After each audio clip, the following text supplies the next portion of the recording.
Welcome to Surviving Roots, the podcast where we journey through the complexities of our emotions together.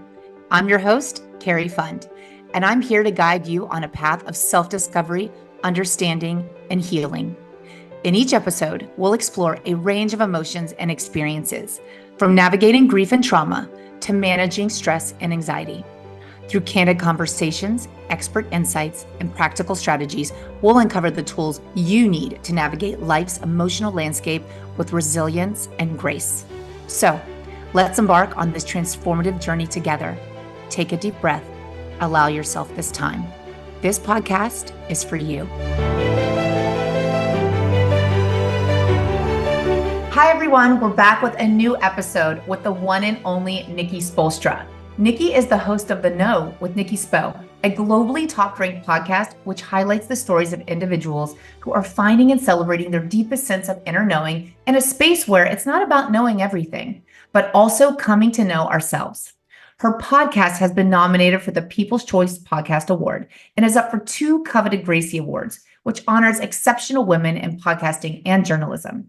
On top of all of this, she's a single mom of 3 and has overcome some tough life experiences. Nikki, I am so happy you're here today.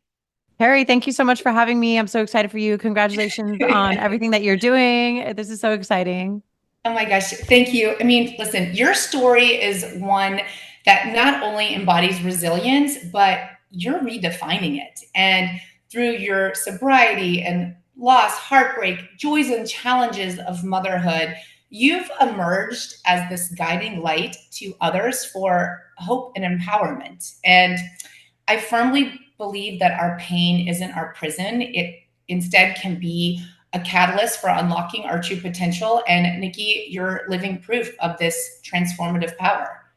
I really appreciate that, Cari. You know, it's wild when you say that, because I don't think people go through life thinking like, I'm gonna be a beacon of light and hope. But I'm like, use my pain and turn it into all these things. Because when you're going through pain, you're like, this is painful. Like, I don't like it here. Like this, I don't like it here. I don't like it here. Right. But I like it here now. Now we love it here.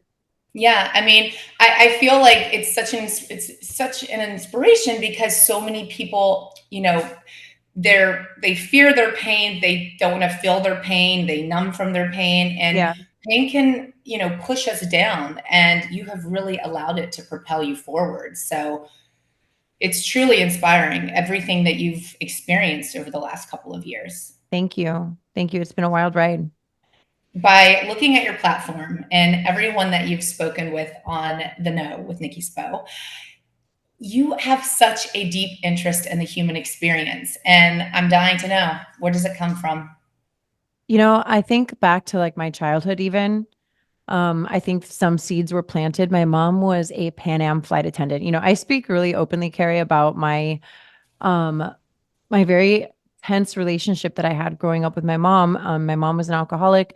But things don't happen in a vacuum. And like, as traumatic as some of the life experiences I had with her, specifically when I was little, like she was also like very, very magical. And she had a lot of really beautiful qualities about her. And so I think that that's really important to note in the human experience, right? Is that you can be 2 things like at the same time. But when I think about like my interest in the human experience, I think a lot about like my mom traveling the world as a Pan Am flight attendant. You know, back in the day, like that was a very glamorous job to have. And she was so proud of that. And she really instilled in me this desire to know how other people live, right? So I became really interested in that, like from a very young age. And then as I went through my childhood and then my adolescence, you know, some of those bad things, those were happening more and more frequently. And I had other relatives in my family that taught me how to paint and taught me how to sew and make my own clothing. And I threw myself into dance, you know, and later became a professional dancer. And I had this, I think that I've been a deeply feeling individual for as long as I can remember. Like, I think the word empath is like so overused and it's kind of trendy, but for what it's worth, I think that I am just one of my gifts to the world and in my life is that I feel deeply. Like Yeah. maybe I feel more deeply than other people or what's normal, but I really do feel deeply. And I've been that way since I was a child. And I found a way to use that and to make it into something, whether that was me designing clothes and having fashion shows or working in the community from a very, very young age, whether that was me being a dancer and going into professional dance in my art career. And I studied art history. I just think that I've always been really fascinated by that. I like don't love every genre like in the world, but I do love the history of the things. And like I'll give a quick example is like I went to the NBA Hall of Fame when Chris Bosh was inducted into the Hall of Fame. My family and I got to go to that. And, you know, I always joke I'm like not a basketball girly. Like I became a Heat dancer because I wanted to be a dancer. Like I didn't know anything about basketball at the time, you know, and I grew Yeah. obviously like over the years, I learned so much about basketball, right? I would hope so. Yeah, right. Totally, totally. But like I didn't grow up watching sports. I didn't grow up like Yeah. a sports girly. I like didn't. My Yeah. family wasn't that type of family. Like literally the first Heat game I ever went to was because my dad was like, if you want to try out for the Miami Heat dancers, you should go watch the Miami Heat dancers. So I literally went to a Heat game That's for the amazing. first time.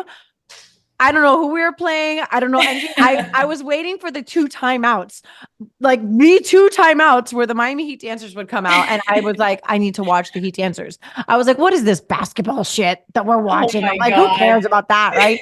Like, who knew? Who knew like what my life would turn out to be like down the road? Yeah. But I wasn't into the to basketball, but my point is in getting through that, obviously I developed a love for basketball, but more than anything, I developed a love for the people involved in the things, right? So like going to the Basketball Hall of Fame induction was beautiful for me because it was like I got to see all these people Yeah. who have had such a great impact on the sport, which is a pretty young sport, 75 years old, 76 years old, maybe this year. And like men and women, old and young, who have had a tremendous impact on the game. So, all of this to say, I am like, I love history. I love people. I love to learn how people are, what Yeah. moves people, and the impacts that they have in their chosen crafts. That's really amazing. First, I can relate slightly because for some reason when I was 15, I tried out for cheerleading. I made varsity captain, and I still probably through my entire high school years didn't know the difference between defense and offense. And the co-captain would have to tell me which cheer to call out. Like Yeah, I'm like, I don't know anything about sports. Why am I a cheerleader? I But get it. anyway, on a I different get note, it.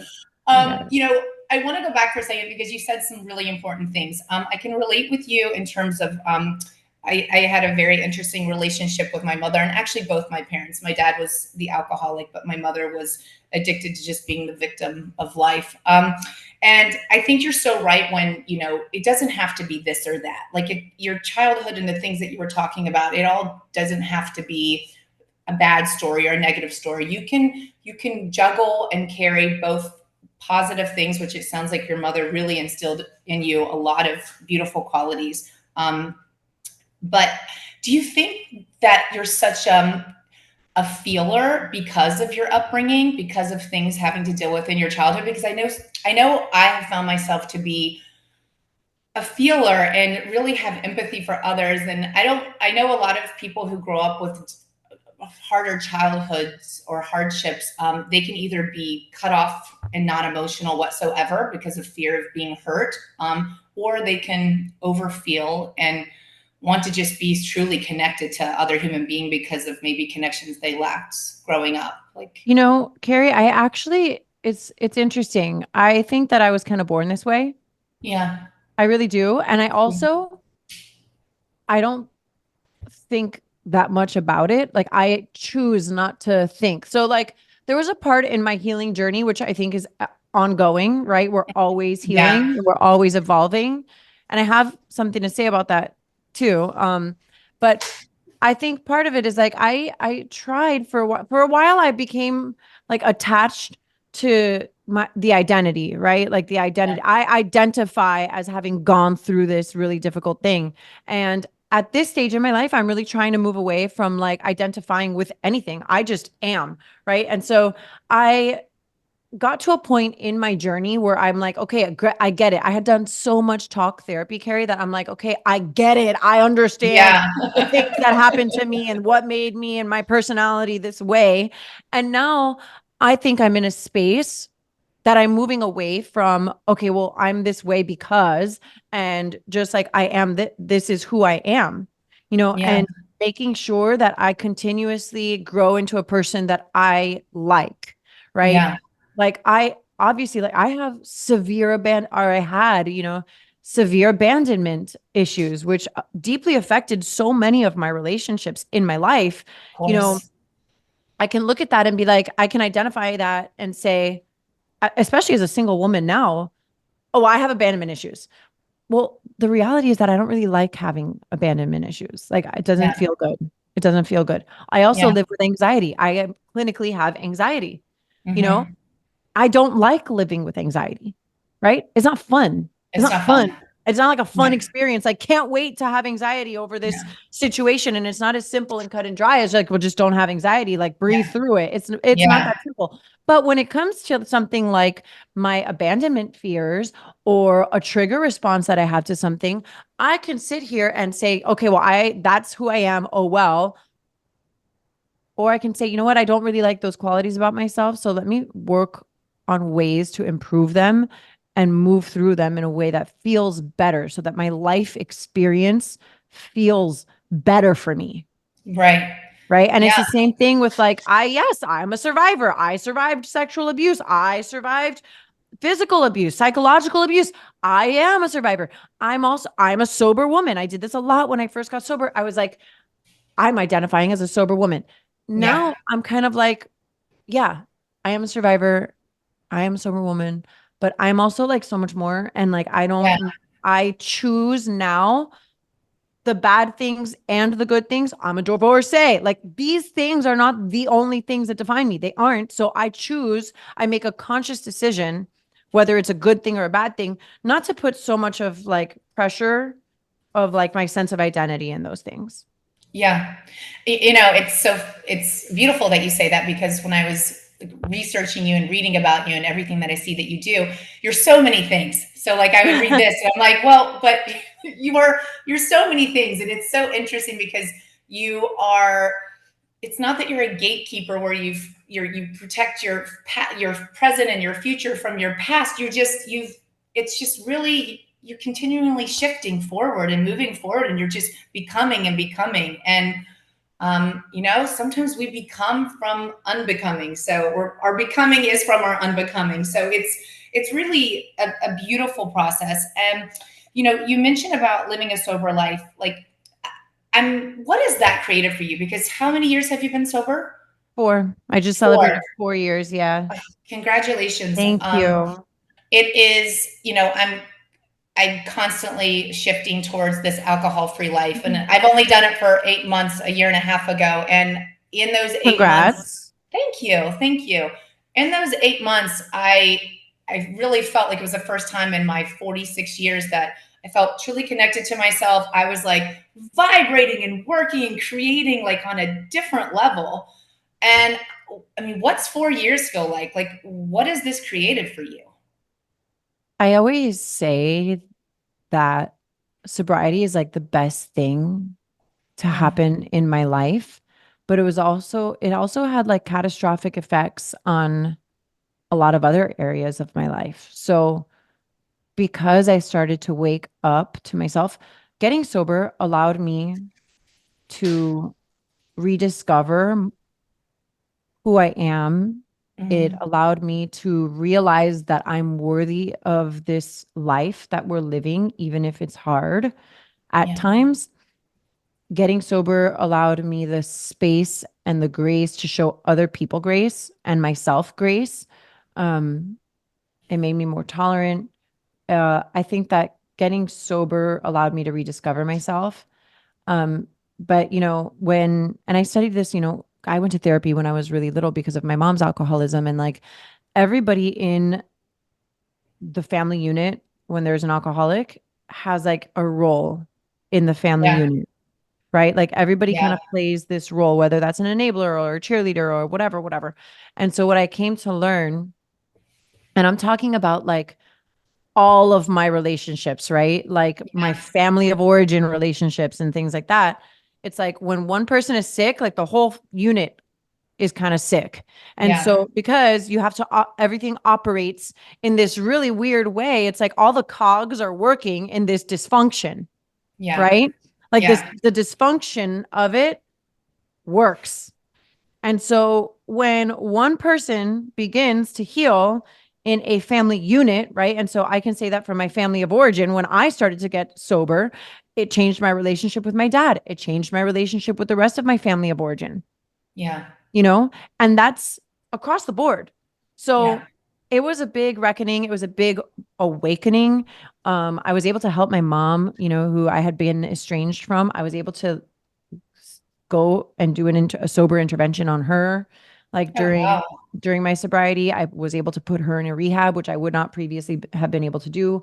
You know, I couldn't show up for my mom physically in the way that I wish I could have, like maybe like been there with her at the end of her life, but in my own way, like I was able to bring myself to have the capacity to provide for her care financially, which before I just wouldn't have done it. I would have been like, Right. no, I can't do it. You Right. know, so in my own way, like I feel like I made my peace with her, which has been hugely liberating. Yeah. You know, but I think that I think that people mistake getting sober with like it's all peaches and cream and rainbows and butterflies. And Cari, it is a lot, right? Like it Yeah. really is like so much better than I could have ever imagined. I had the courage to start my own business. You know, I don't think I would have done that.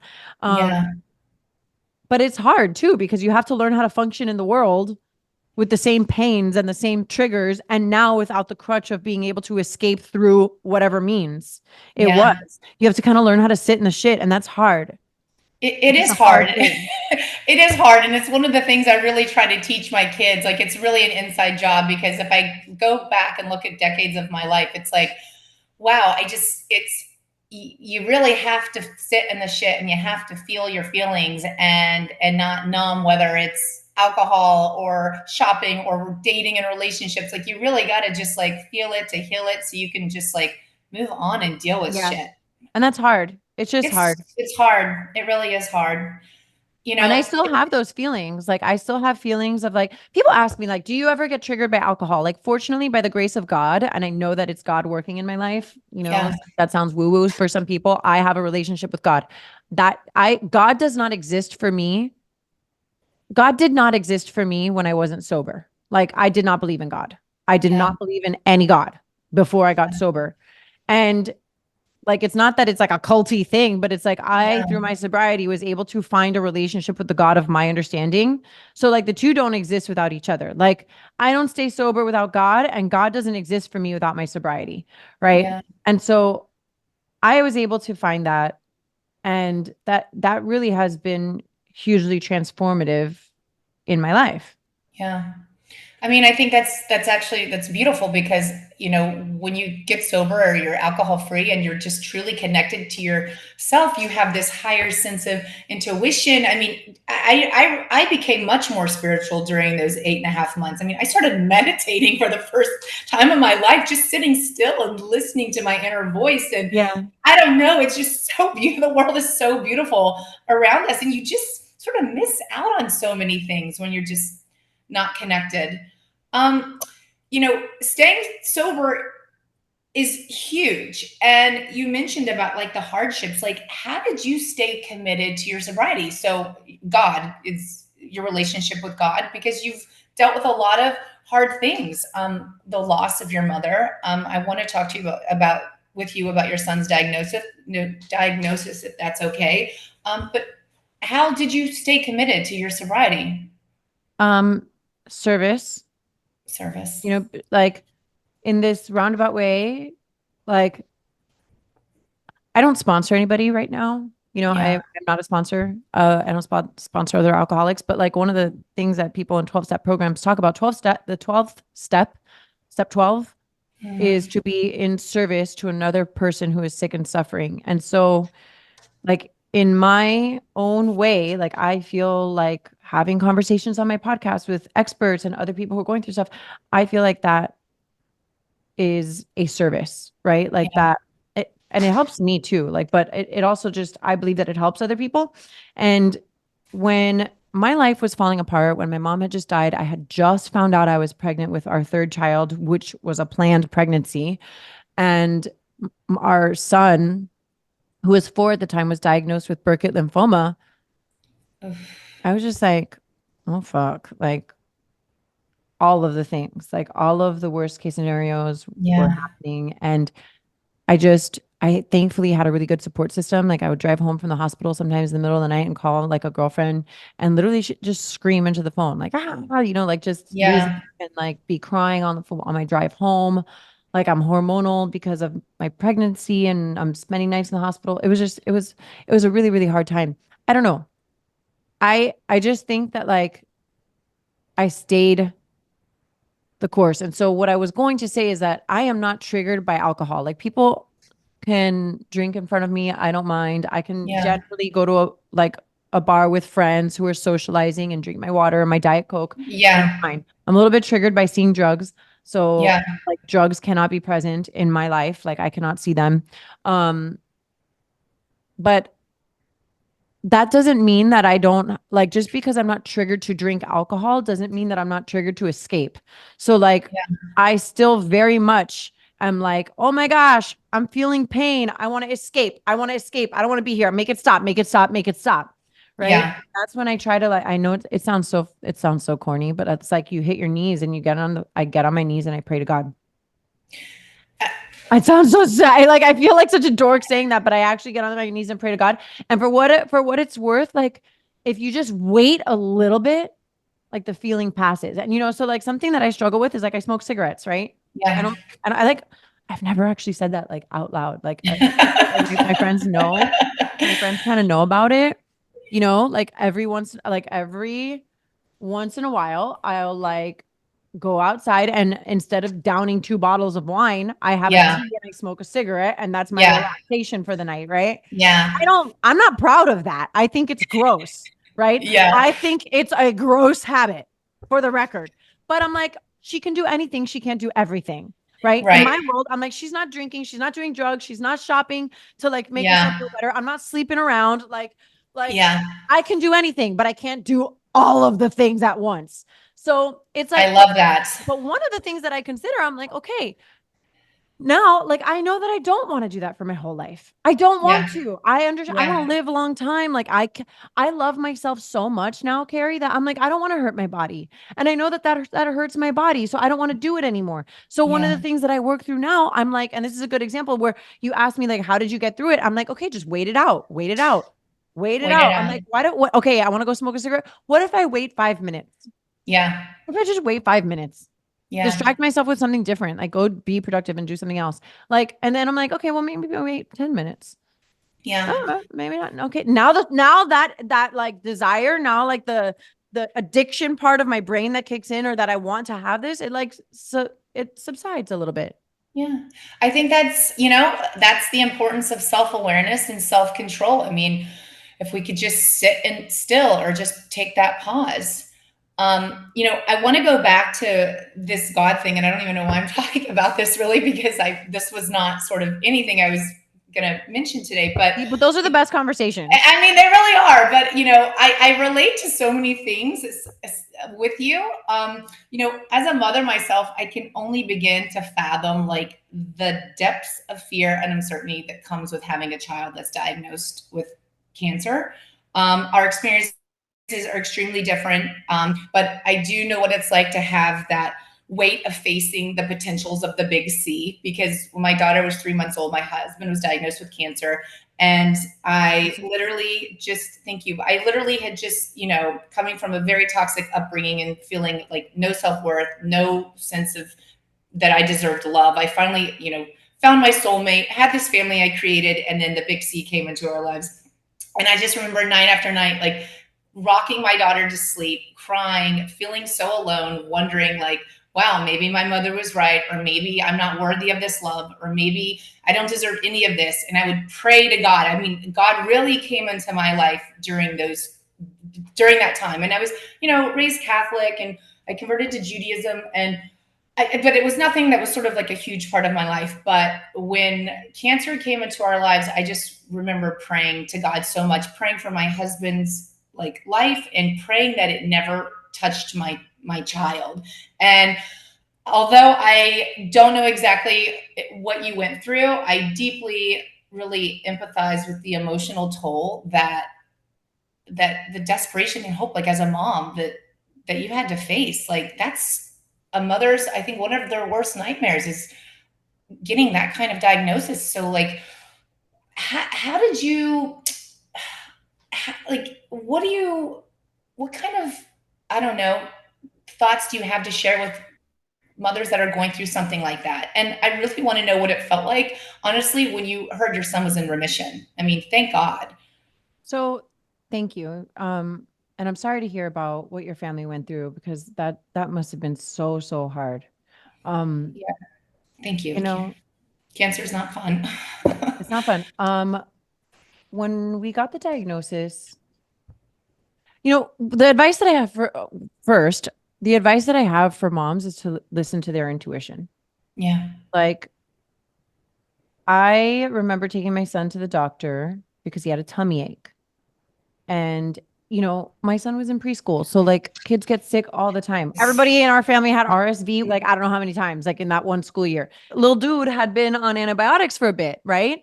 Antibiotics mess with your tummy. Yes, yeah, everybody knows it. Okay, so yeah, I'm like, okay, I'm going to the pediatrician. I'm like, his stomach hurts. And initially, it's like, well, yes, because he was just on antibiotics. So, like, try giving Culturel, which is normal, totally yeah, standard. But then I started to realize that, like, the way that his stomach was hurting was not normal. It just wasn't normal. And I can't explain it. I just knew, I know his personality. I know when yeah, he's joking. I know when he's not joking. We tell the truth. I prioritize telling the truth in our home, and we like do not cry wolf. We take our health and our lives very seriously and our safety. And I remember just thinking, this is not something cultural is going to fix. And so I'm like calling the doctor's office like every day. I'm like, what could it be? What could it be? What could it be? Well, it turns yeah. out it was this thing called intussusception, which is when your intestine telescopes into itself, and it Okay. occurs usually under 5 years old. And so that was what was causing the pain for my son. Now you have to go to the hospital when it's happening, which is hard because it like happens and then it goes away. It like Yeah. happens and it goes away. And it only hurts when it's happening, but you have to get that ultrasound or that, right when it's When it's happening, when it happening. is happening. So it actually happened on the day that of my mom's funeral, which was so crazy. So Gosh. I'm like, okay, dad, you got to take And you're pregnant. him. I'm pregnant. I'm going to host my mom's funeral. And I'm like, he needs to go to the hospital right now. We're all like, what? What do you mean? Your mom's funeral's happening. I'm like, I know, but I can't take him to the hospital right now because I have to Right. go host the funeral. So y'all go to the hospital, Oh, right? Jesus. So they wound up having a surgery to take care of the intussusception. I'm like, great, good, it's done, right? Then a week later, it's a Sunday morning. I'm at the gym working out by myself. My kids are home. And I get the call from our pediatrician, and he says, Nikki, can I come over to your house? This is Sunday, a Sunday. The pediatrician is like, Nikki, I need to talk to you. Can I come over to your house? And I'm like, oh shit. Like, I'm like, just tell me what it is right now because I will not make it home. Like, I will have so much Yeah. anxiety. I cannot make it home. You need to tell me Yeah. right. You can still come over. And he was like, your son's had a tumor. It came back malignant. And so we just need to start talking about a game plan. I'm like, I'll meet you at my house in 10 minutes. And he came Yeah. over. We talked it through. We had to Skype, or not Skype. We zoomed in because it was during the NBA season. So we had a Zoom conference with everybody. I was home alone at the time. And so it was just wild. Fortunately, that cancer, it's very treatable, had very, very, very high success Thank rates. Like God. we went into it knowing that like it was going to be okay. Yeah. But Like, it's still cancer. That's C word. I mean, yeah, you can't believe meaning it. like it's just, Like, you just need it to be over with and done and get the remission yeah, and check for a mark. while Yeah. we're doing chemotherapy, and I'm like, okay, we're going Oh, in for the chemotherapy. He had a pick line. Okay, yeah. we go to get the chemotherapy. First couple of weeks, it's all good, and then I'll never forget it. My kids love to dress up in costumes, Yeah. and he had a Spider-Man mask on, right? Yeah. And so he took the mask off, and I'm like looking into the mask, right? Almost like it's a bucket. Like I'm looking Yeah. into the mask and I see all this hair in in the mask. And I'm like, he's fine. I had like told myself, I'm like, he's fine. We're doing medicine. Yeah. We're doing medicine. It's just medicine. It's just medicine, right? Yeah. That I'm like, oh my gosh. I remember thinking to myself, oh my gosh, did I buy a used Spider-Man outfit? I'm like, ew. I'm like, ew. Like somebody else's hair is in this Spider-Man mask. Like I bought a used mask. That's so weird. And then I'm like, no, Nikki, your son's doing chemotherapy. That's his hair. I'm like, Yeah. it was like the craziest thing. I'm like, it didn't dawn on me that it was his hair. And then I'm like, oh my God. Oh my gosh. Oh my gosh. Oh my gosh. And so sure enough, I like start running my hand through my son's hair, and it's just like coming out in heaps. And I was by myself, and I'm like, oh my gosh. And he's like, what, mommy? What? And I'm thinking, nothing, sweetheart. I'm like, oh my gosh, you know what? We knew that this medicine might make some of your hair come out. So look, this is just some hair. We can save it if you want. We can throw it away. He's like, I want to throw it away. Whatever. We wound up having a conversation of like once like the hair started really, really falling out and he had like legitimate bald spots. Like Yeah.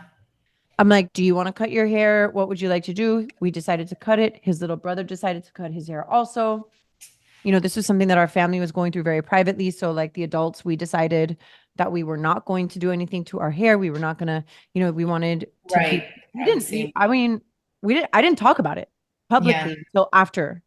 Um, it was hard, having a child with cancer is very hard. Who's going through chemotherapy is obviously very hard. Like they get sick if they have a fever of 100.4, they have to go Yeah. to the hospital. Like we did that a lot. We got COVID while my son was sick. My son got COVID. I got COVID. We all got COVID. And that can be very dangerous for somebody who's Terrifying. immune Yeah. compromised and going through Yeah. treatment. So we dealt with a lot of those things. My dad was super supportive. We had a tremendous amount of family support. My friends showed up for me like I couldn't believe it. Like, I mean, I Amazing. could, like Yeah. obviously they're my great friends and I know that they're great, Yeah. but like the way that they just rallied for me was so meaningful. And then afterwards, the remission part of it that you asked about, it was a relief, but it was it's so hard when I look back at it because I almost see it like I wasn't even me. I was just like Yeah. floating through that time. Like I was just gonna actually say, it sounds forgot probably like forget things that happened because I'm like, I feel like it was a traumatic experience. And so we just moved through it. You moved through it. Every day was just like one foot in front of the other. And for what it's worth, Cari, my son was happy. that's And amazing we to were hear. happy. We That's did amazing to everything hear. to just be happy, like, and try to be happy. I think that being for parents who are going through this, my advice is like, what cancer is, what it is. So you have the emotional reaction to it. Your children don't know what it is, Yeah, depending that's on a their great age. point. They don't Yeah. know. So what are they going to do? They're going to feed off of your energy, period. We hear cancer and we freak out. We freak Yeah. out because we know what it means. We know we've known people who've passed away from cancer. We know people who've lost family members to cancer. We know what it is. Our Yeah. children don't know what it is.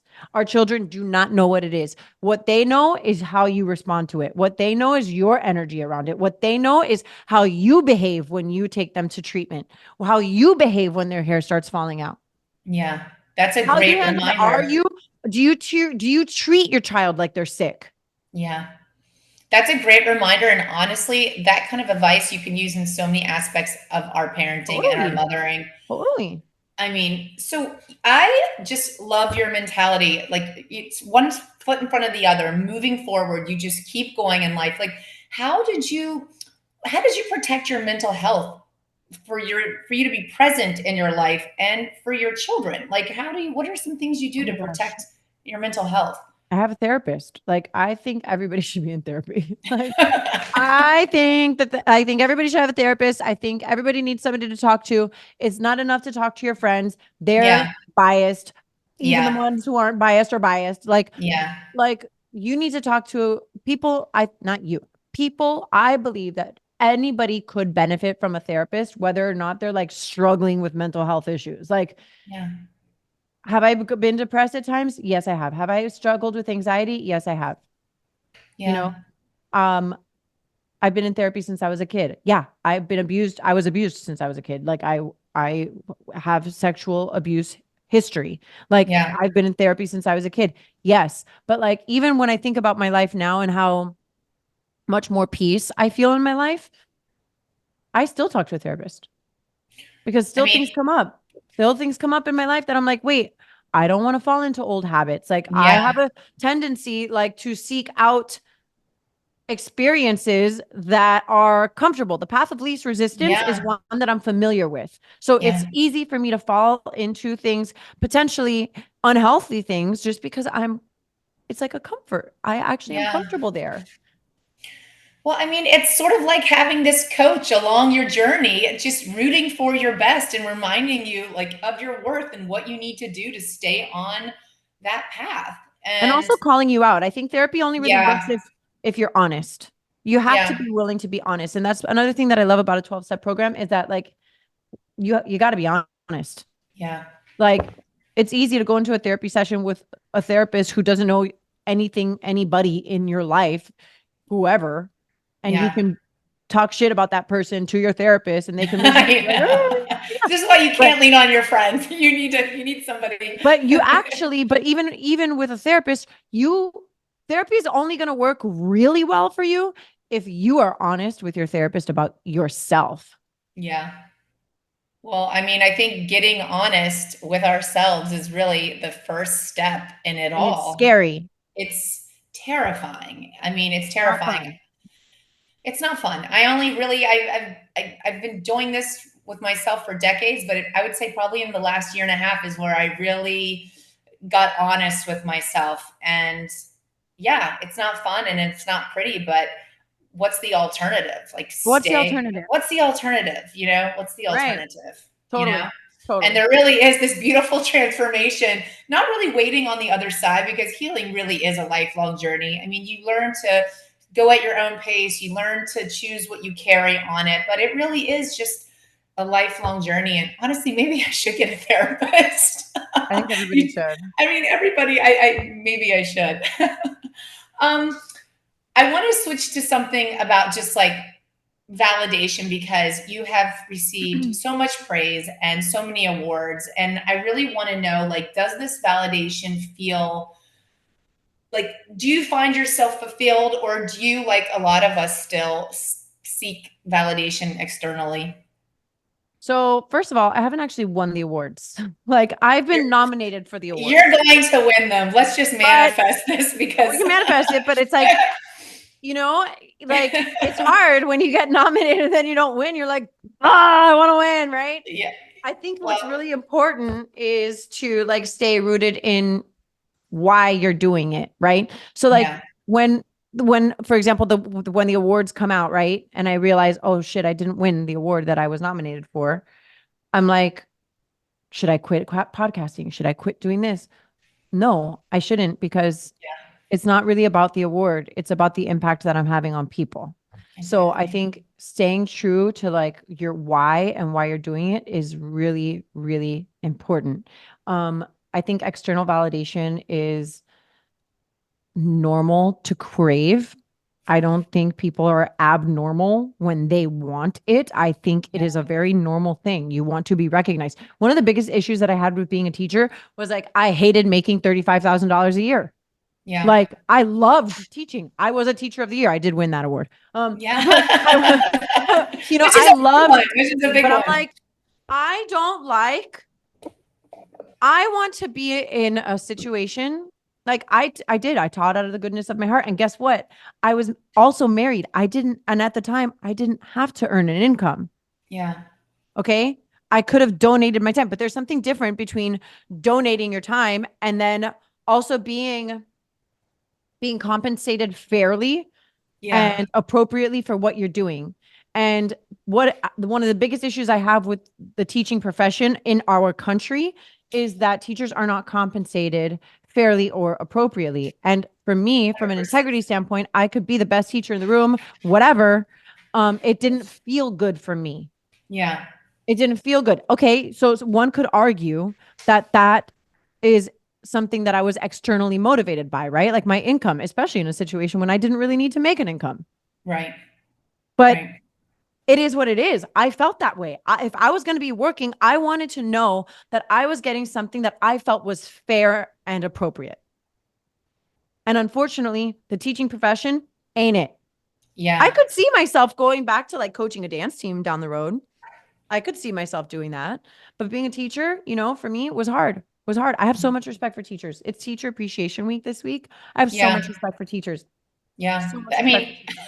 they're literally shaping the children of the next generation. I mean, honestly, mothers and teachers, like, they don't get enough credit because this is like the legacy. This is the next generation of compassionate kids with emotional intelligence, Yeah. like academics. Like, I mean, it it affects everything. It's amazing, mothers and teachers. But Yeah. yeah, But when it comes to like external validation, I think it's a tricky thing, right? Because there's social media. Social media is a really, really yeah, delicate balance. Like I'm on social media. I'm yeah, on social media. Like I run my business on social media. Like yeah, I have to stay really centered because like the next thing you know, I'm like, I want that body, I want that thing, I want that vacation, I yeah. want that I bag, I want know. the blah, blah, blah, blah, blah, blah. Look at their Want. relationship. Yeah, Look at their relationship. Look at that. And yeah, I try to be conscious of it too because I have a platform, even if it's small, even though I have a platform, I try to use my platform responsibly, you yeah, know? And there's only so much you can do. I think it's human nature to seek external motivation. I think it's hugely important for people to like flex their intrinsic motivation muscles. yeah. So and I think that takes practice and self-reflection.